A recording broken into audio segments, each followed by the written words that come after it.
नमस्कार दर्शक बंधु मोर चैनल रेसिपी टिकिन को आपण मानक स्वागत।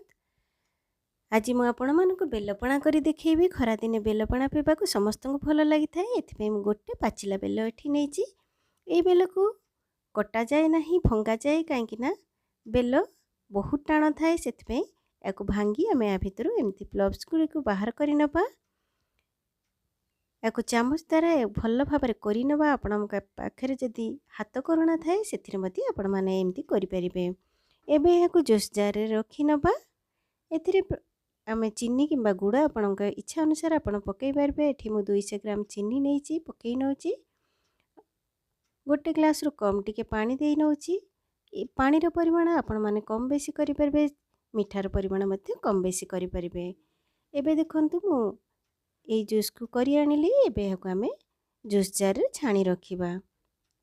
जेहेतु बेलरे मु बहुत कम पानी देइथिली जूस देखंतु केते बहळा हे जाईची।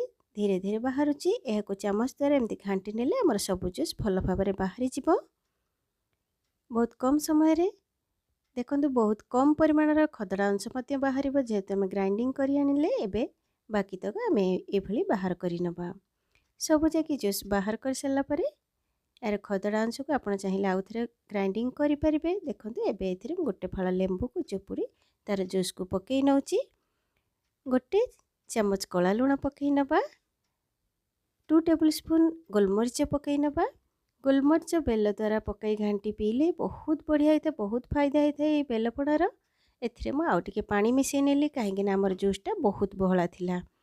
बेलपणा पीवा द्वारा पेटर सब प्रकार गोलमाल भल होता है। डाइजेशन मध्य बहुत बढ़िया होता है। आपण माने चाहिए आइस क्यूब पकई मध्य ग्राइंडिंग करि परिबे। नचेत परे एमती आइस क्यूब पकई ए बेलपणा को ग्लास रे सर्व करी पी परिबे। यह पीवा द्वारा बहुत फायदा होता है। खरा दिने बेलपणा समस्त को भल लगी थाए। मोर ए रेसिपी जदि आपण मानक भल लगी थाए लाइक शेयर और सब्सक्राइब करबा को जमार भूलिबेनी। Thanks for watching.